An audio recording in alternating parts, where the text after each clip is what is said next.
Dans cette vidéo, je vais vous expliquer quels sont les éléments essentiels pour qu'une combustion ait lieu. Pour déclencher une combustion, il faut une flamme, ou bien une étincelle, ou bien une élévation de température. À l'aide d'une loupe et de la lumière du soleil, si on concentre cette lumière en un point, on arrive à obtenir suffisamment d'énergie thermique pour faire brûler la feuille.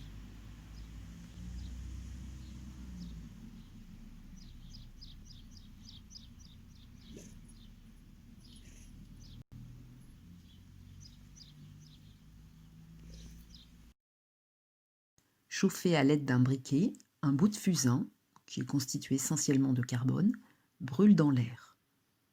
Il ne brûle pas très facilement. On voit ici qu'il est incandescent. L'air dans lequel brûle la bougie ou bien la feuille est constitué de 78% de diazote et de 21% de dioxygène, plus 1% d'autres gaz. Mais quel est le gaz qui permet la combustion ? Lorsqu'on fait brûler le fusain dans un bocal de dioxygène, on constate que la combustion est plus rapide et plus vive. Elle dégage plus d'énergie thermique et plus de lumière. On peut donc en déduire que la combustion a besoin de dioxygène pour avoir lieu. Et ce sont les 20% de dioxygène présents dans l'air qui permettent la combustion.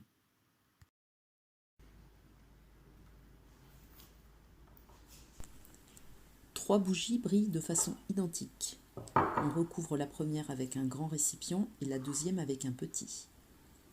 La deuxième s'éteint rapidement, la première s'éteint après.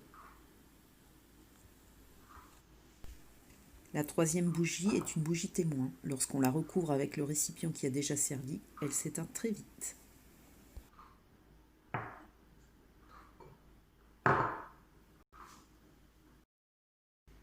Pour brûler, une bougie a besoin de dioxygène. Lorsqu'elle est recouverte d'un récipient, la bougie s'éteint car il n'y a plus de dioxygène. On peut donc en déduire que le dioxygène disparaît au cours de la combustion. Je peux donc stopper une combustion en supprimant le dioxygène.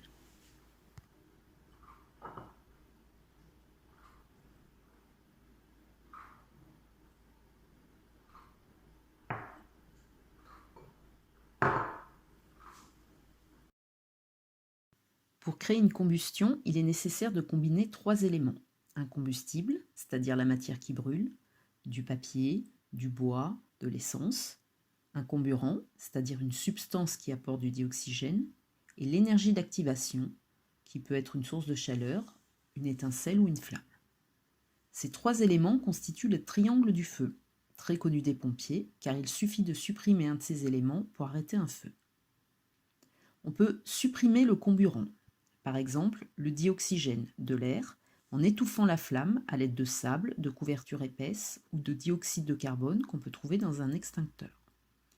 On peut aussi essayer de supprimer la source de chaleur, en arrosant avec de l'eau le foyer de la flamme. L'eau va s'évaporer et cela va permettre de réduire la température. On peut aussi supprimer le combustible. Cette technique n'est pas courante pour les feux de bâtiment, mais est très employée lorsqu'il s'agit d'un incendie de forêt.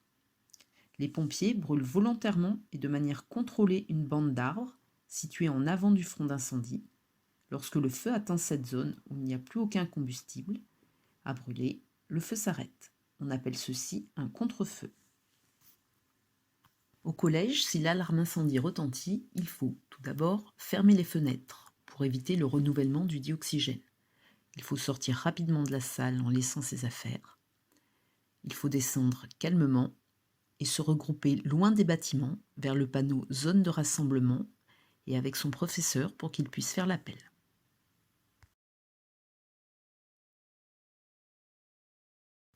Sinon, il faut appeler les sapeurs-pompiers en composant le 18 ou bien le 112 qui est le numéro d'urgence européen. Pour éteindre un incendie, on dit qu'il faut un verre d'eau à la première minute, un seau d'eau à la deuxième, une tonne d'eau à la troisième minute.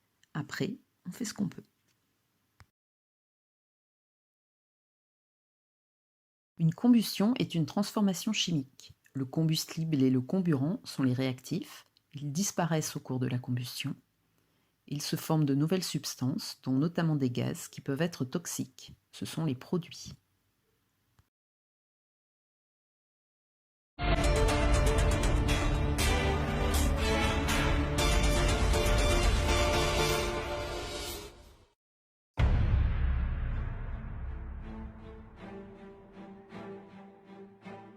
Le monoxyde de carbone est la première cause de mortalité par intoxication en France. Ce gaz est créé à chaque fois que survient une combustion incomplète dans un espace fermé. Cette problématique est prise en compte sur toutes les interventions des sapeurs-pompiers de Paris par la présence d'un détecteur porté directement sur leur uniforme. Si le détecteur émet un signal sonore, indiquant de fait la présence du monoxyde de carbone, il est impératif d'évacuer rapidement l'espace et d'aérer si possible. Nous allons vous proposer des gestes simples afin d'éviter de se confronter à ce gaz tueur, sans odeur, sans goût et qui ne se voit pas. Pour éviter que le froid ne pénètre dans les habitations, les ventilations sont souvent bouchées. Or, elles ont un rôle primordial dans le renouvellement de l'air. La libération des ventilations et leur nettoyage sont des actions cruciales afin d'éviter une intoxication au monoxyde de carbone. L'unique moyen de s'assurer que vos appareils de chauffage n'émettent pas de monoxyde de carbone est de les faire entretenir par des professionnels. Un groupe électrogène thermique, un poêle, un brasero, un chauffage d'appoint sont tous susceptibles de produire une combustion incomplète. Il est donc vital d'être vigilant. Vous voyez qu'éviter une intoxication au monoxyde de carbone n'est pas si compliqué.